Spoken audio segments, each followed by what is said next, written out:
So the topic that we're going to talk about this evening, as everybody knows, is what I've titled The Coach's Role in Creating Cultural Awareness and Role Modeling for Coherence.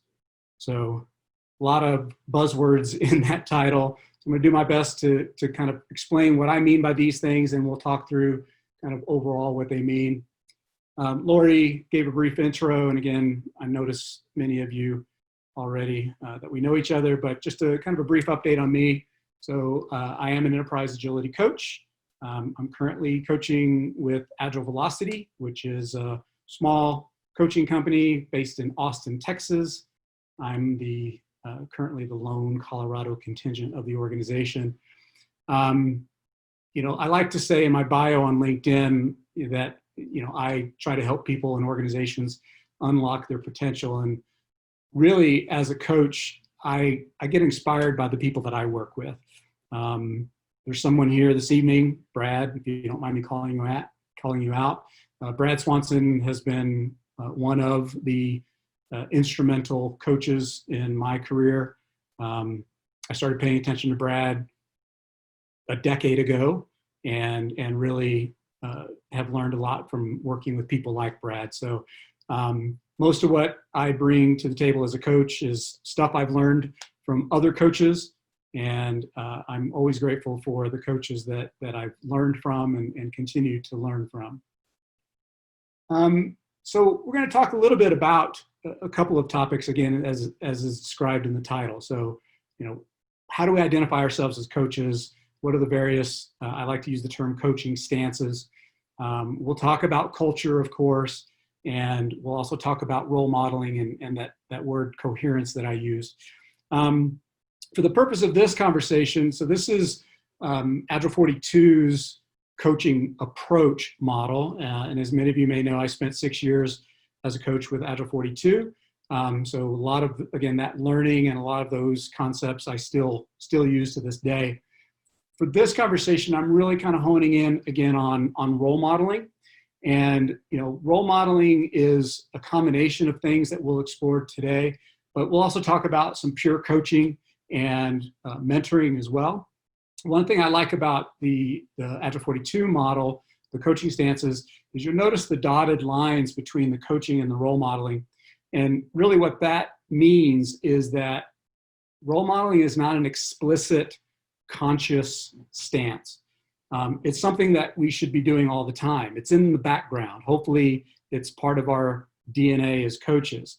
To that end, when I was really trying to figure out what role modeling meant to me, I kind of struggled with it because early on in my coaching career, I was trying to be very explicit and very conscientious about, I need to be in this stance, right? They need hardcore coaching. I need to do my best powerful questions. And then recognizing when I might need to step over into, let's say, a teaching role or a mentoring role. And that role modeling early on in my coaching career was just not something I was really tapped into.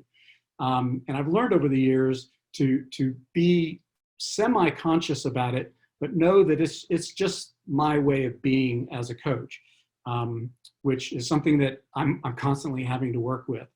Certainly, as we talk about role modeling, there's going to be elements around mentoring, essentially using our experience as coaches and demonstrating some of these things, and then what we might refer to as a traditional coaching stance. I'm guessing as coaches, most of us are also familiar with the ACI, Lisa Atkins, coaching competency model. This is one that I learned over 10 years ago, as many of us have probably read her book and taken her workshops and been a follower of her. If you look at this model, role modeling is not explicitly called out. But as I look at this model, I want to start with transformation mastery. Because part of what I'm talking about and part of what I find really challenging as an Agile coach, a so-called transformation coach, is tapping into the effects of change and what transformation really means to people and to the organizations. So, we might look at transformation mastery, whether we've got experience as coaches going through multiple transformations or some other type of change initiative.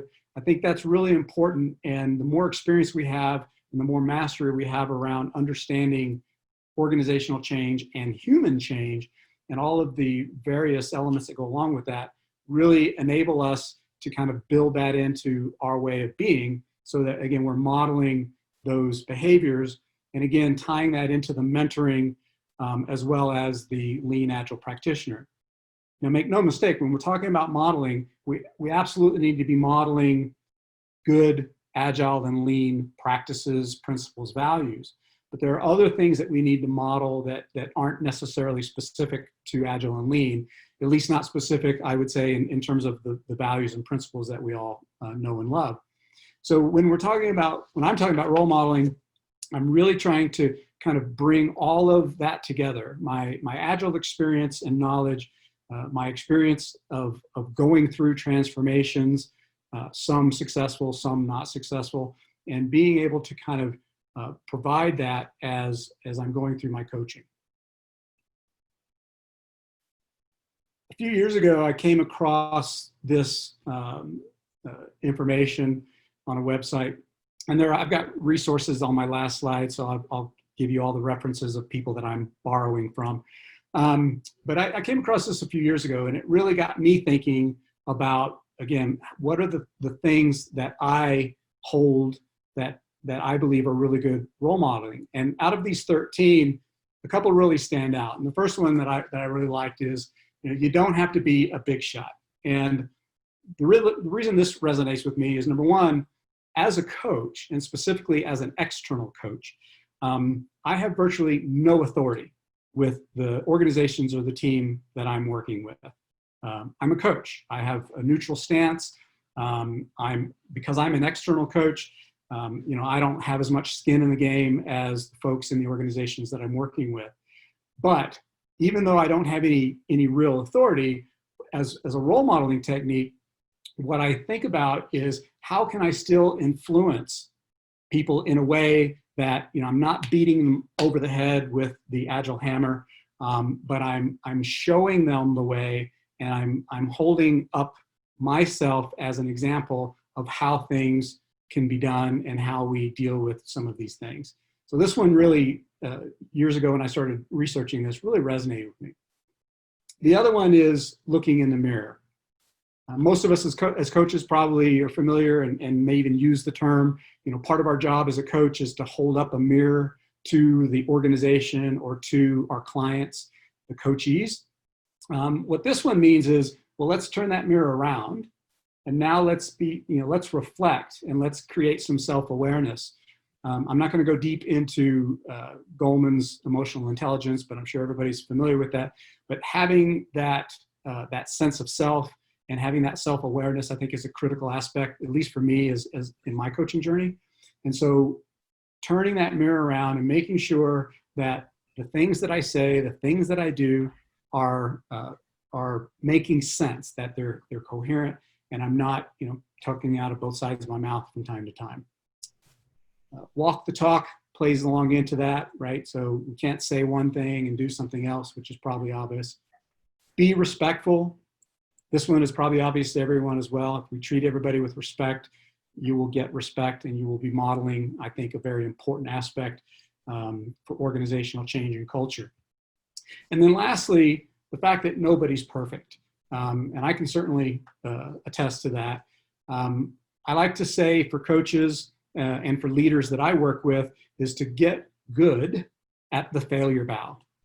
Improv technique of really exaggerating, openly accepting and exaggerating the fact that I might make a mistake, right? So as coaches, we talk to teams all the time, I'm sure, about being accountable and being transparent and trusting each other on the team. And as coaches, we need to be able to do that ourselves. I thought I'd pause here. This might be a good time to pause. And again, we've got a small group, so I don't think we need to do any breakout groups, but maybe we could have a brief chat. As you look at these 13 traits of role modeling, maybe there's one or two that resonate with you. If anybody would like to kind of share and talk about how you view some of these.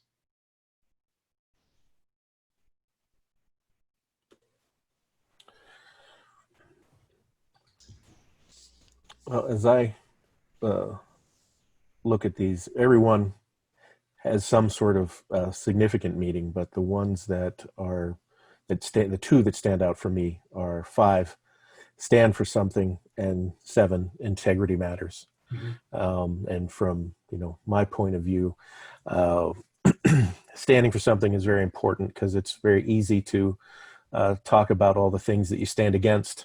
Um, the bad practices that you don't want to see, the changes in culture that you would like to see, and you can easily stand against those types of things. But actually, setting a flag in the ground and saying, this is what we're trying to do and this is what we're standing for, versus talking about what we're trying to get away from all the time. So it's very significant. And uh, integrity, whether you're, I think, I think you have a special need for integrity if you're an external coach. But even as an internal coach, I think, your integrity is your capital. It's what you can spend to get what you're hoping to get from the teams or the organizations that you're working with. And if you don't have integrity, you've got nothing to use at all.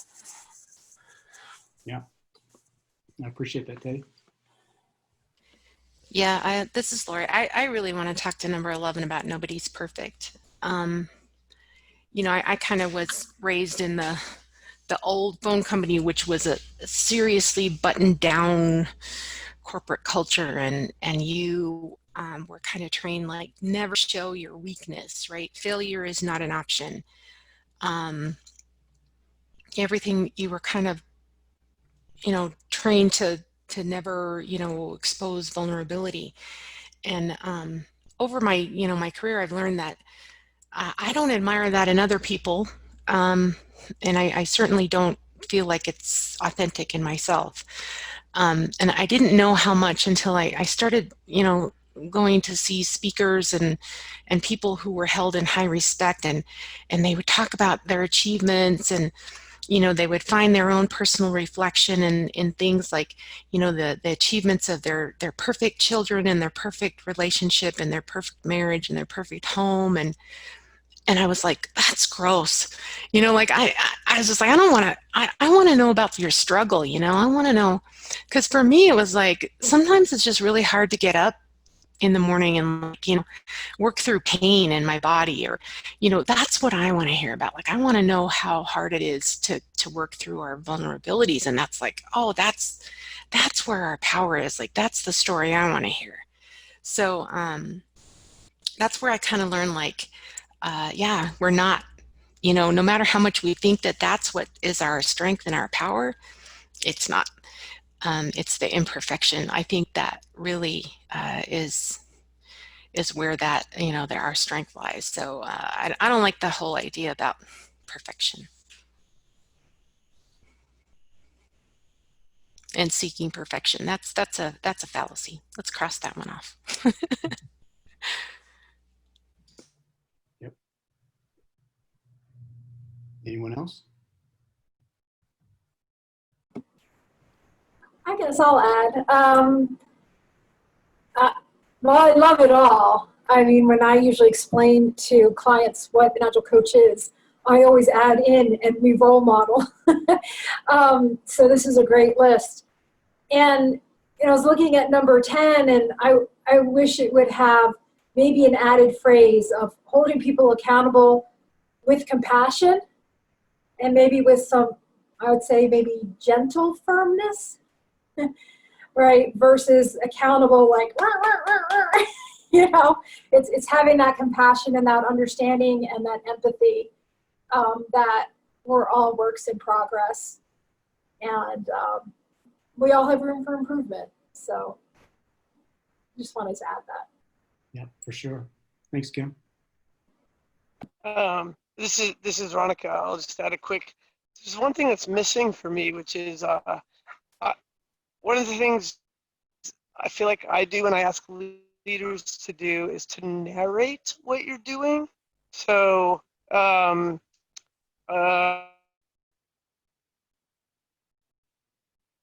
or whatever. And a lot of times you're explicitly, whether you're failing to exemplify, a value or whatever, and just or so much of a mindset. Right? We say that, but how do you know that someone is from particular mindsets? But an amazing teaching tool, whether you're a coach or a coach, VP, or whoever. Yeah. Okay. Right on. So I want to talk a little bit about change, right? Because that's what we deal with, right? As coaches, we are supposed to be experienced in helping organizations and people kind of navigate through change. And so, Virginia Satir created the 6 stages of change, and we've popularized that, the Satir curve. And, when you look at the 6 stages, this idea of a status quo, I was actually having this conversation with a client earlier this week. And, the obvious overplayed topic of the day is, COVID. But she and I were having this conversation because we were at a very critical point of their transformation, and then COVID happened. But she and I were reflecting last week on the kind of the sense of kind of complacency and comfort that settles in when everything's going well and everybody's kind of happy and it's just business as usual, and then all of a sudden some new event happens. Now, it doesn't have to be COVID level. My most consistent experience as an Agile coach is just that we're starting an Agile transformation. Right? That is impactful for a lot of people that have never been through it before, so that this big event is happening and I don't know what it is and I don't know what to do, etc. Or what I also commonly see as a coach is, I've been down this road before. This is not my first rodeo. Yeah, we tried an Agile transformation last year. It failed. Agile doesn't work. But here I am. I'm being forced to go through this again because, my CIO said so, or what have you, right? And so as coaches, we have to acknowledge that event, right? It is, and I like the term that Virginia Satir uses, it is a foreign event, right? And it creates, as we all know, it creates resistance and chaos, right? And, the resistance and chaos, I'm going to talk about it a little bit more, but these are natural reactions, human reactions, when some event happens or some change disrupts our status quo. The next stages of change are then we start to integrate and then start to practice what we need to be able to respond to that change. And then the last stage is ultimately, theoretically, I'll say, we reach some new status quo. Maybe I'm just a little jaded. I'm not sure that there is going to be a new status quo. Or if there is, it'll probably be quite brief and we'll be going through this again. For the purposes of this conversation, I really want to hone in on the middle stages, right? The resistance and chaos. As I said, resistance is natural. It's a human condition. And one of the flaws that I had, and hopefully don't have as much anymore, but one of the flaws I had when I was early in my coaching career was how I dealt with that resistance. I was a very avid Agilist early on in my career. I still am. But I don't know, quick raise of hands. Anybody go a little overboard on the dogma in the early days of Scrum and Agile? Yeah, I'm guilty of that, right? And so I struggled, quote, in my early days of coaching when I was faced with resistance. It could have been some IT manager or a dev manager or a VP or whatever their role was. I usually saw the real solid resistance at that leadership level, mostly at the team level. They just want to do good work, and they want to enjoy their work, and they want to get on board. but I used to really respond harshly to resistance. I took it personally and just didn't understand why people would possibly resist this beautiful utopian idea of Agile and Scrum. What I've learned is it's a human reaction, right? It's a threat response. Anytime my status quo gets disrupted, anytime uncertainty or volatility is introduced into my environment, I'm going to have a certain reaction. And some of us as coaches, because we have experience going through this over and over and over again, we become better at dealing with that. And we need to make sure that we respond properly to the people that we're coaching. And Virginia Satir says, one of the things that she had said is, don't try to fix it. At this stage, just accept that there's going to be resistance. However, that fear, that resistance does need to be explored and normalized. And I found that to be really, really powerful, right? Not just the exploring part, but normalizing and accepting that resistance and fear is a natural reaction that people are going to have. Now, again, in my experience, that happens to anyone, but I mostly see that organizationally at the middle manager level and at the what I call the second tier leader level. And so I work very hard with the folks that I'm coaching to kind of embrace that uncertainty and fear, and then be patient with them to make sure that they're okay, right? They feel safe, that that they can have that feeling and go forward. We talk about psychological safety a lot in our business, and mostly we talk about it to the leader, telling them that they need to create that for the teams. And if we don't recognize that they need psychological safety as well, then we're missing that opportunity to really kind of help them adjust and adapt for not only their personal benefit, but for the benefit of the people that they look to for leadership. Okay, so in this stage, resistance, and then we have chaos. Now, chaos is, again, a natural state that we're going to be in, or a stage that we have to go through, and that is the acknowledging that the system doesn't work the way it used to work. And again, I'm in some state of uncertainty. As a coach, what we can do here is we continue to kind of validate and accept that feeling in that state. And we don't want to kind of force them to automatically start changing. And whether it's introducing Scrum or introducing some other change into an organization, as simple as some of these things may be conceptually, we all know that it's hard to make it stick and to make it something that's sustainable. And that's generally, in my experience, because a couple of things is that organizationally we have very short attention spans, and we expect that we can just flip a switch and we're agile, and going through this painful resistance and chaos phase or stage is not something a lot of organizations, particularly leaders, are necessarily conditioned to be able to deal with. So as coaches, we need to keep reminding them that this is natural, this is normal, and it's going to be something that we'll have to kind of work our way through. Now, the good part is, as we start working our way through this, integration is where all of the learning that we've been going through, either through the traditional classroom style learning or the learning on the job, through pilots and those sorts of things, but we're able now to start to integrate this and see the new possibilities, right? And this is where, as coaches, we get to help our clients, our coachees, reflect back on all of those positive changing. So the whole point of how we're able to kind of come out of this curve instead of staying in the valley of despair is, as coaches, we start to highlight those successes, even the very small, minor successes.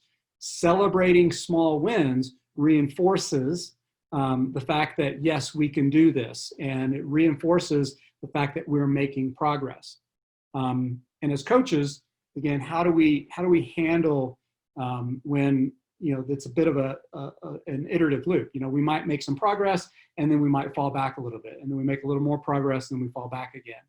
So part of being a coach and I classify it under the role modeling, is also modeling patience as well as balancing it with a bit of a sense of urgency.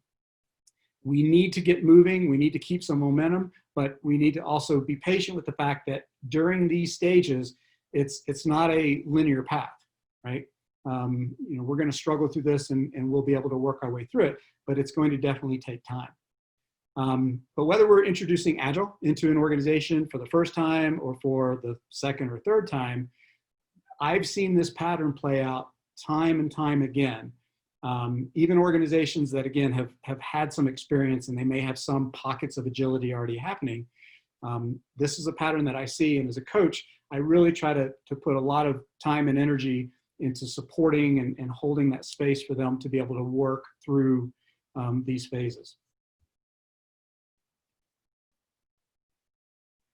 Now, when it comes to culture, this is where it gets really interesting, in my opinion. And I don't dare refer to myself as a culture expert, but I'm an enthusiast, right? I'm fascinated by organizational culture. I'm fascinated by the various dynamics that go into it. And so this model is called the results pyramid from Partners in Leadership. And this is a model that I've been using for a while. And I'll kind of talk you through it, but the above line, the two areas above line, is really where the work happens, right? That's the tactical stuff, right? We need to do things and we better be seeing results. Below the line is where culture lives. And we might all have slightly different definitions of culture. My layman's definition of culture is it's the values, the norms, the traditions, the beliefs that we all collectively share, and they ultimately kind of shape how we see ourselves either as an organization or as a community. Now, above the line, this is where traditional management happens. And the folks that I coach most consistently, again, middle managers, senior level executives, et cetera, they're mostly trained and mostly conditioned to be taskmasters or directive style leaders.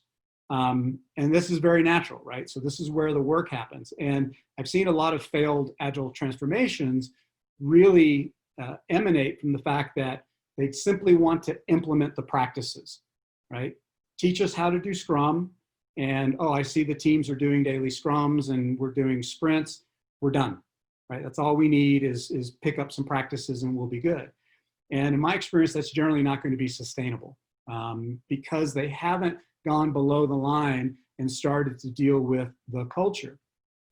And because below the line is where leadership change happens and where this role modeling starts to happen. So the essence of this model is really that if we want to create really sustainable change in an organization, I'm one that does not believe that we can explicitly change the culture. We can't walk in, create a bunch of cool marketing posters and say, all right, we're going to shift our culture from here to here. What we can do is create new experiences for people. And as coaches, that's one of our primary responsibilities, and to help leaders create those experiences as well. So as we create new experiences, as we create new experiences, people's belief systems will start to change. A prime example is, we like to talk about in Scrum or in Agile in general, is that we want to have self-organizing teams, and we're going to give the team some autonomy, and they can make decisions and they can be in control of what they do.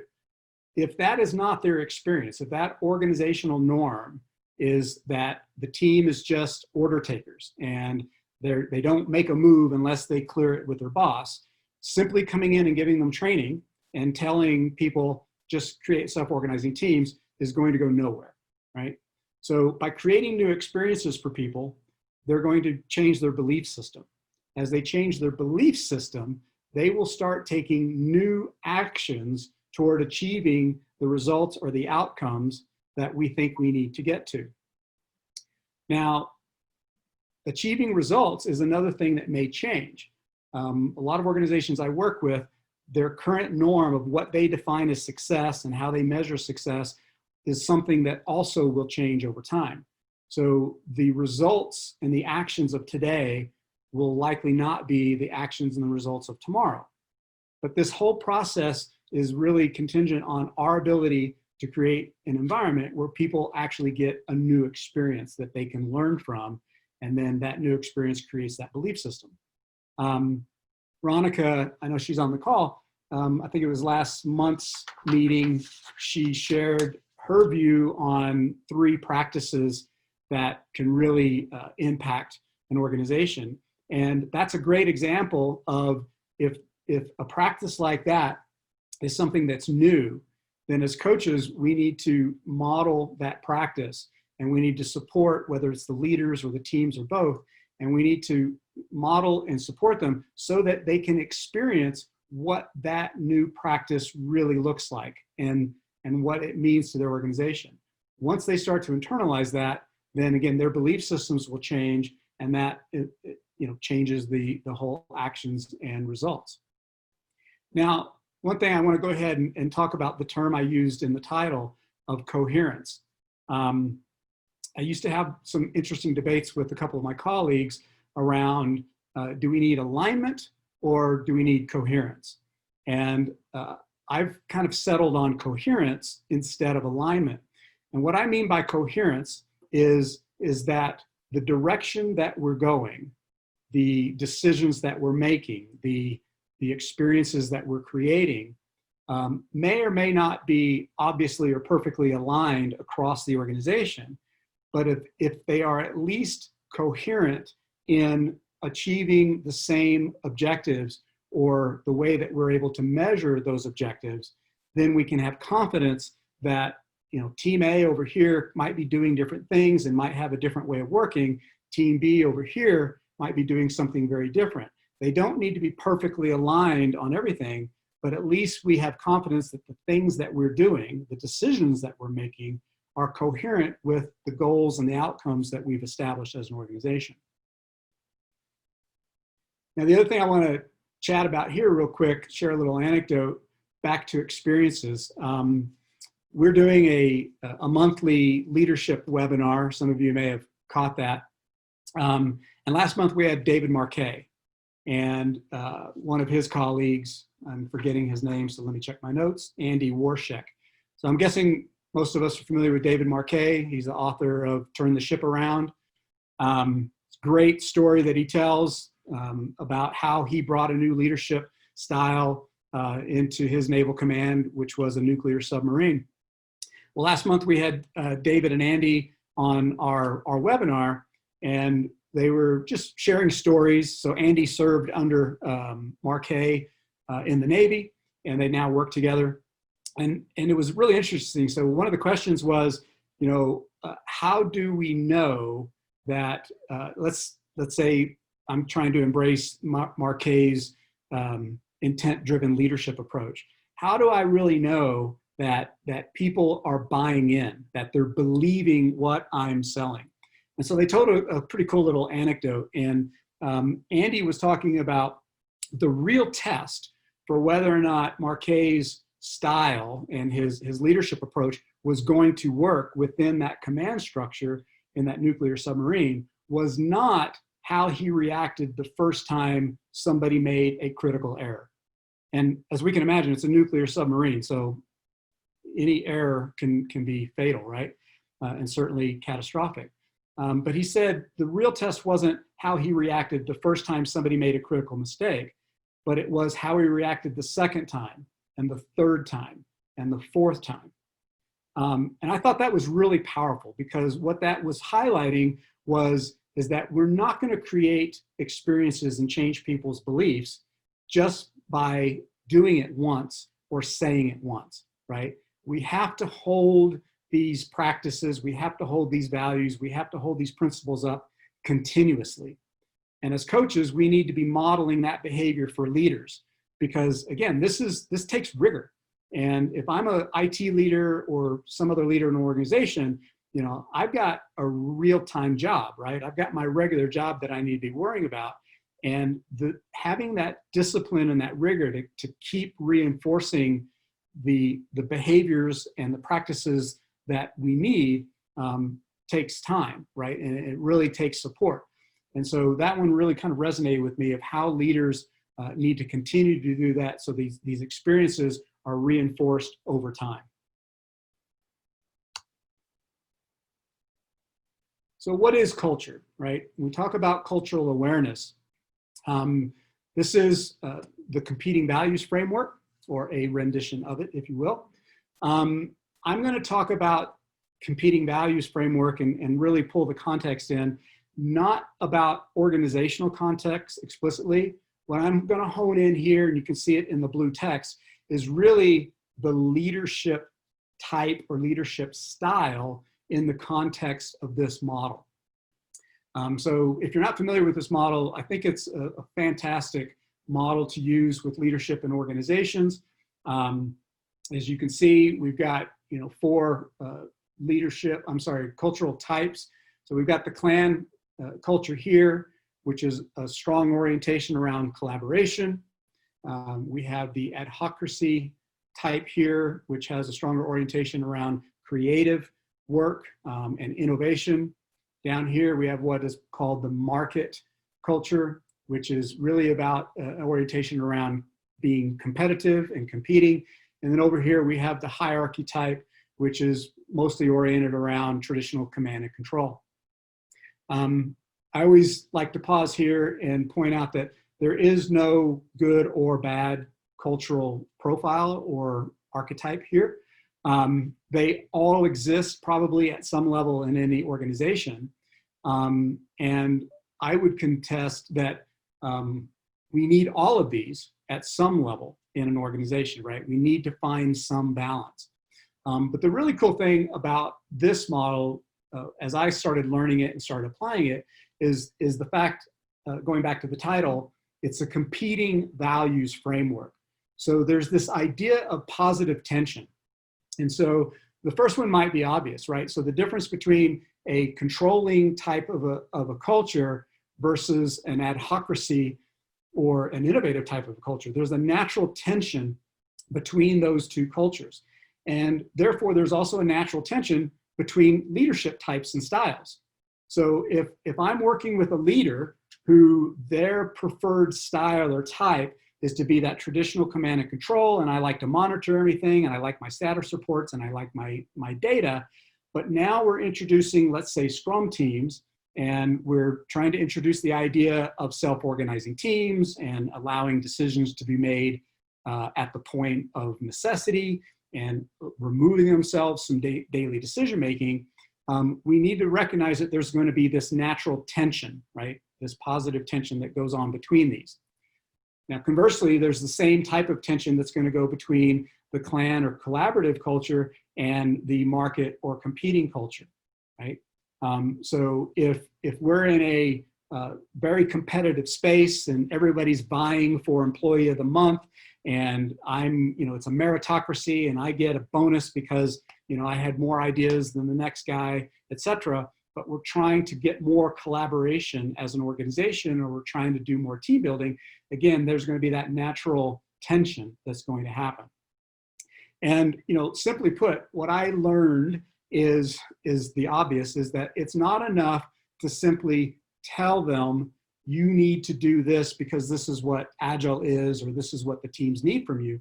As a coach, I need to really be tuned into what is that individual leader's or manager's tendency, right? What is their sweet spot? What do they really connect with? And how can I then work with them to find those levers and to find those triggers that's going to help them think about how they'll be able to work toward, or at least be coherently thinking about how to show up differently if we're trying to move the culture in a certain direction, right? Now, cool thing is there's another layer to this model. And this is what I'm sharing with you here of these leadership types and competencies that underlie that. So when I first started learning competing values framework, I was using it almost exclusively in the context of the organizational culture. And if our culture is this, then we need to start working in that direction. the more I peel back the onion, if you will, I find that what I use mostly is this model to really tap into what the individuals that I'm working with, what are their value systems, right? What's their natural orientation? What's their sweet spot, as I like to refer to it? It's not too dissimilar. When we were talking about the coaching stances earlier, I showed you the coaching model from Agile 42 and then the ACI model. When I'm coaching coaches, I often talk to them about, own your sweet spot, right? If you're more comfortable in an advisory stance, because maybe you're a new coach and you're learning that coaching, what coaching really is, that's okay. Don't feel bad about yourself just because your reflex is to tell versus your reflex being to question. Similarly here, I encourage people that I'm working with to, embrace your sweet spot, embrace your natural tendency. But what we work on is how can we find ways to start to shift our leadership style and our leadership thinking so that, again, the experiences that we're creating for our people are coherent in the direction that we think we need to go as an organization, right? So again, I'm going to pause here. I'm going to let you guys kind of digest this slide for a second. And I'm curious, as you look at this information, maybe there's somebody that you're working with today, whether it's a leader or a manager or even a individual contributor team level.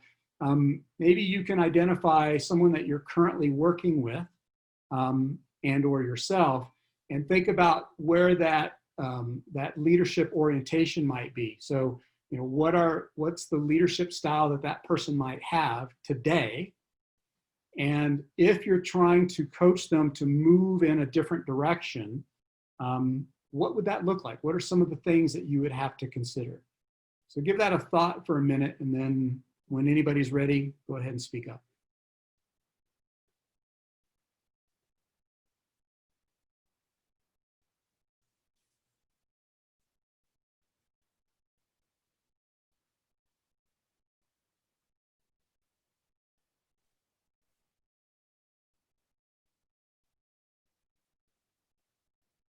This is Veronica.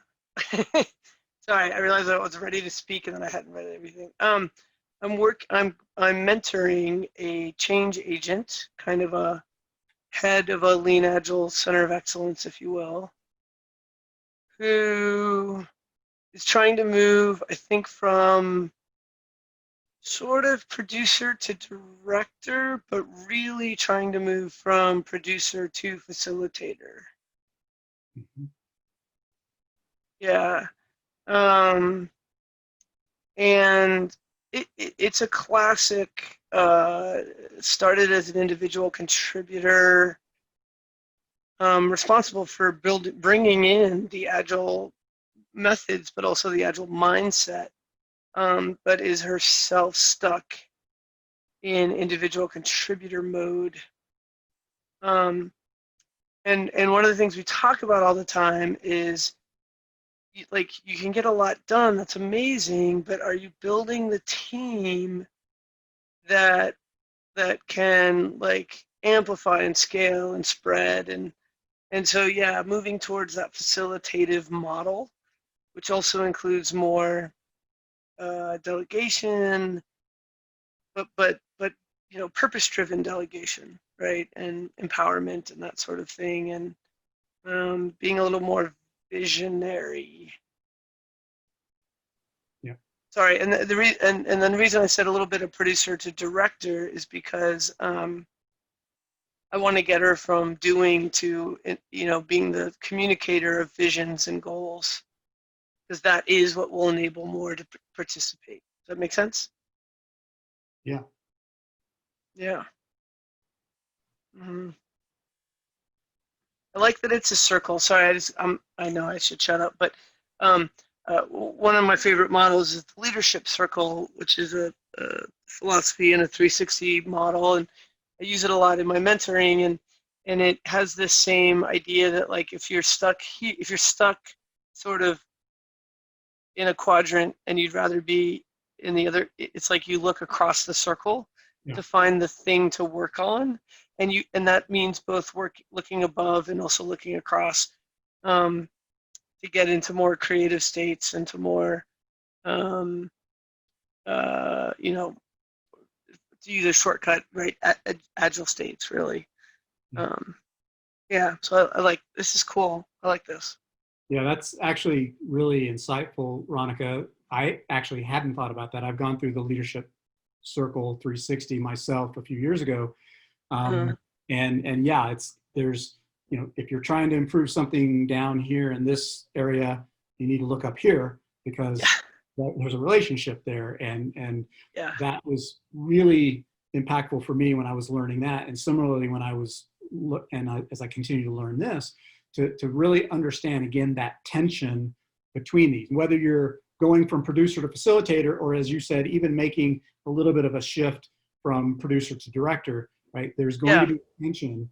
And as coaches, we need to help them kind of navigate that. Yeah, totally. Yeah. Anyone else?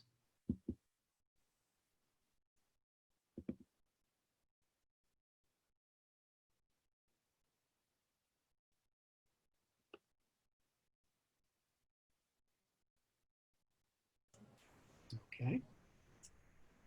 Just a couple of final points on the competing values framework that, again, really resonate with me when I talk about them is again, yes, you can talk about organizational culture. My personal emphasis when I use the model, either going back to the prior slide, is that individual leadership behaviors are what enable the specific types of culture and competencies that we want to create, and then those are what lead to the outcomes and the values that we're going to really hold as an organization, which is how the culture starts to shift. So there's a lot of similarities, at least in the theoretical design of the model, from what I was showing on the pyramid of results to this model, is that understanding the relationship between these elements, and as a coach, acknowledging that, again, we can't just point and push, right? We have to nurture, and we have to, again, model some of that behavior. Going back to the mentoring piece of this is, some of us were probably practitioners and doers and managers maybe before we became coaches. So I'm guessing each of us have a story or two or 10 to tell about having to go through some of these transformations ourselves. And so while that may technically fall into the category of mentoring, we could certainly loosely refer to it as role modeling of again, kind of, sharing that, we had to go through this ourselves, and this is how I reacted, and this is what my journey looked like, and this is what I struggled with. I find to be really impactful for the people that I'm working with. Okay. So I use these elements in my coaching, and I introduced the Satir curve earlier. So I'm not going to turn this last bit into a sales pitch, but I did want to kind of share with you a little bit. I mentioned I'm a coach with Agile Velocity. We have a model, a framework, if you will. It's referred to as Path to Agility. And this approach was designed, again, the backbone, if you will, the spine of this is that Satir curve, as you can see. I showed it earlier. And then what we've done is we've mapped these stages of what we might refer to as transformational stages, whether it's an agile transformation or what have you. And within each of these stages, as a coach, we need to be able to tap into the things that we've been talking about. We need to be able to tap into, how do I use role modeling as an important technique of my coaching? How do I create safety for people as they're learning? How do I have an understanding or an awareness, as I like to say, of the culture, and where do we think the culture might need to shift? And then how do I then focus my coaching on the individuals, because that's where the magic happens, is the individuals who are doing the work to try to transform themselves and transform their organization. So we've mapped our approach according to this, and I'll give you a quick overview. So in the align stage, what we're really focusing on here is getting that understanding of the cultural norms, getting that understanding of kind of the lay of the land. What is the organization's current definition of status quo?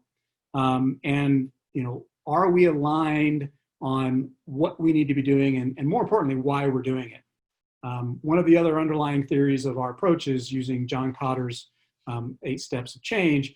And one of those early steps is, you know, creating a compelling purpose. So if we're not connected to why we're doing what we're doing, chaos will certainly ensue, but our chances of achieving that outcome are going to be much slimmer because it's not clear as to why we're doing that. And I don't know about the rest of you, but I've gone into way too many organizations where they really don't have a compelling purpose as to why they're investing in an agile transformation, right? And sadly, in a lot of cases, it's, well, we just need to be agile, or somebody told us we needed to, and that's all we know, and we'll just do it. So we need to have that compelling purpose. So we want to make sure we put time into getting aligned on what that compelling purpose is, and make sure we understand the culture, make sure we understand kind of what that leadership style and profile and archetypes look like. As we do that, we start getting into what we call the learn stage. And in the learn stage, it's not just about teaching them Scrum. There's certainly formal learning that goes on there. But for me, it's really about learning by doing, right? We do a little, we learn a little, we inspect, we adapt, right? We all know that. So in the learning stage, we're learning through this chaos and resistance. We're learning what it means to deal with uncertainty. We're learning what it means to figure out a new way of working. We're learning to unlearn certain things that we've done before.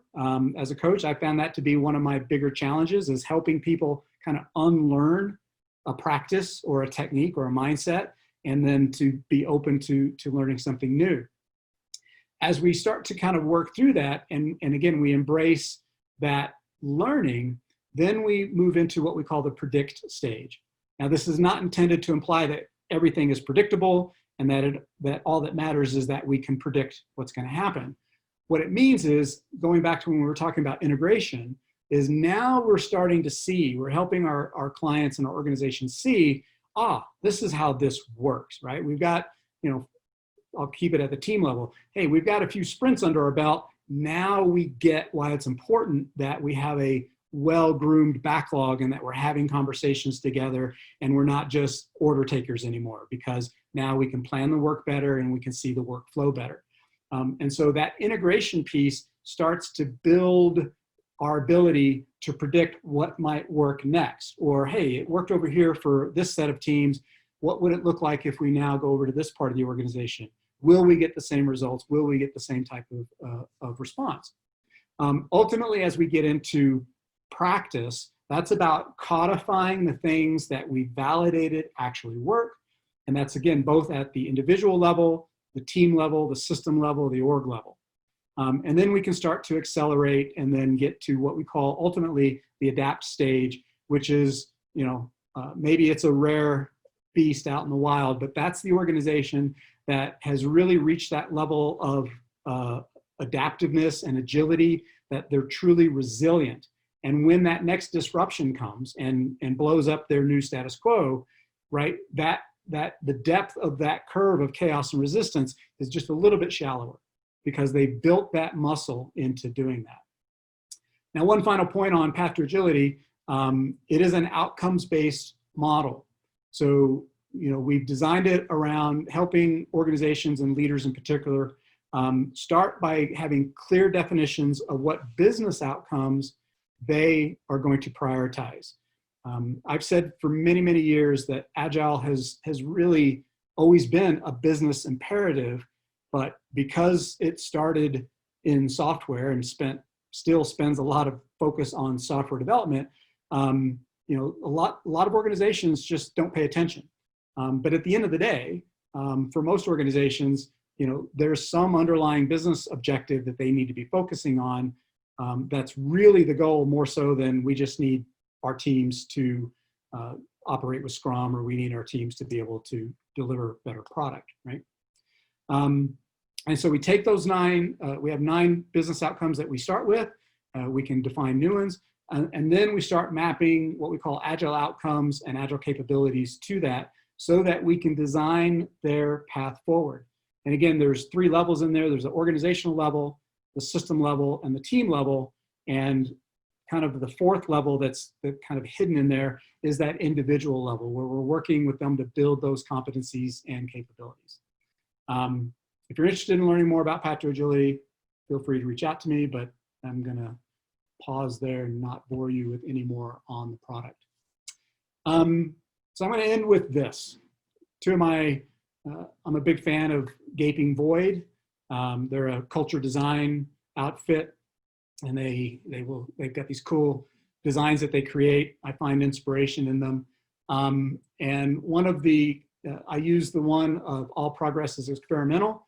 I use that term with leaders that I'm working with all the time, just to remind them that, again, this is, there's uncertainty there, and, just even something as simple as introducing Scrum to a team might be different in one part of the organization versus another.